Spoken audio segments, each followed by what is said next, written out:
تو صرف یہ نہیں کہ ہم صرف مذمتوں تک محدود رہیں. اور آج کیا ہی اچھا ہوتا کہ ایک سنجیدہ کوششیں آتی, سروسز چیف کو بلائیں, بٹھائیں, 2 مہینے کی آپ پالیسیاں بناتے ہیں, رد الفساد, ضرب عضب, یہ آپریشنوں نے کیا نتیجے دیے؟ 24 سال سے قوم نفسیاتی مریض ہو گئی ہے اور ناکام ہے. ناکام ہے یہ دہشت گردی کے خلاف ہماری جنگ, کوئی کامیابی نہیں ہے. پاکستانی مر جاتے. اس دن بنو میں جب ISI کے دفتر پہ اٹیک ہوا تو جناب علی 13 سویلین مرے, اور جناب ٹی وی پہ پٹیاں چل رہی ہے کہ جناب افواج پاکستان کو مبارکباد, کیا کامیاب, 6 دہشت گرد مرے, 13 ہم مرے, اور مبارک تقسیم ہو رہی ہے. خدا کا خوف کرو, کیا کر رہے ہیں آپ لوگ؟ یہ واقعات تو پھر بھی ہوں گے.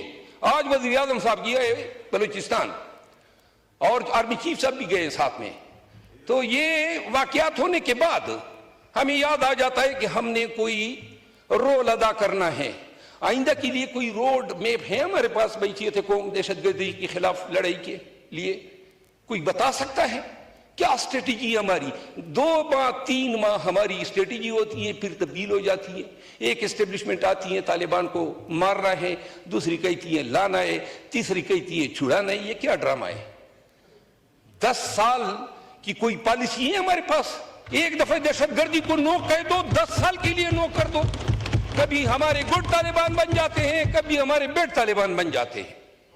یہ کون سی پالیسیاں سے ہم ریاست کو چلا رہے ہیں؟ پاکستان کے عوام کو اپنے اداروں کی ان پے در پے ناکامیوں کی وجہ سے نفرت ہونے لگی ہے. ہم پاکستان کے بچوں کو اپنی ان کی زندگی کی گارنٹی دے سکتے ہیں؟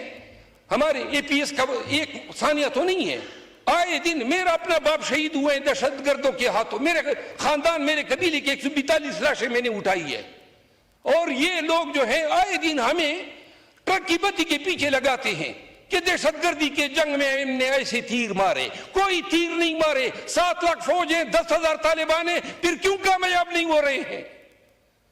کوئی فرشتے نازل ہوں گے, دعاؤں پہ ملک کو چلا رہے ہیں, دعا کرتے ہیں پاکستان سلامت رہے.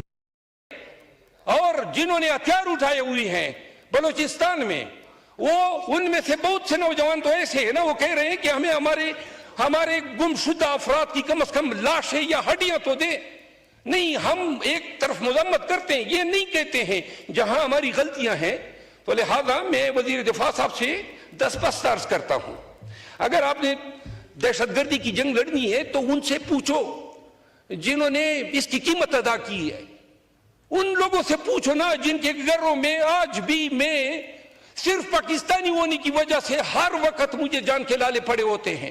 میں قسمن کہتا ہوں, مجھے یاد نہیں ہے 20 سال سے میں بغیر کبھی اسلحے کے سویا ہوں, اور آج بھی مجھے علم نہیں ہوتا ہے کہ کیونکہ میرے دشمن جو ہیں وہ معلوم ہی نہیں ہے. اور ہم نعرے لگاتے ہیں ہم نے یہ تیر مارا, وہ تیر مارا. خدا رسول کی خاطر بلائیں ان آرمی کے افسران کو, سروسز چیفز کو, اور ان کو کٹہرے میں کھڑا کریں, ان کو بتائیں قوم تنگ آ گئی ہے, کب آپ کر دے گی. تقریر ختم کرنے سے پہلے صرف یہ گزارش کروں گا, جتنے لوگ شہید ہوئے ہیں نا اس دہشت گردی, اس تمام کے ورثاء کی جانب سے میں ایک سوال اس ریاست پاکستان سے کرنا چاہتا ہوں. ہم تو مارے گئے اس مٹی سے وفا میں, انتقام کیا خاک لیتے, اس پیارے وطن کا, اس دھرتی کا حشر نشر خراب کر رہے ہیں. جب تک فوج تمام پاکستانیوں کو اپنے پیچھے نہیں کھڑا کرے گی, یہ جنگ اگر فوج نے جیتنی ہوتی تو جیت چکے ہوتے. جب تک پاکستانی اس کے پیچھے کھڑے نہیں ہوں گے, اور جب تک یہ جنگ پاکستانیوں کی وہ بنا رہے ہیں, ایران کے تعلقات جو ہیں یہ بھی وہ بنا رہے ہیں, چائنا کے تعلقات, یہ آپ کا کام ہے. یہ اختیارات آپ نے ایکسرسائز کرنے ہیں قوم اور ملک کے مفاد میں. سارے اختیارات ایبڈیکیٹ کیے ہوئے ہیں. وہ کہتے ہیں ہم نے آپ کو وزیر بنا دیا, آپ بھی پدکتے پھرتے میں وزیر ہوں.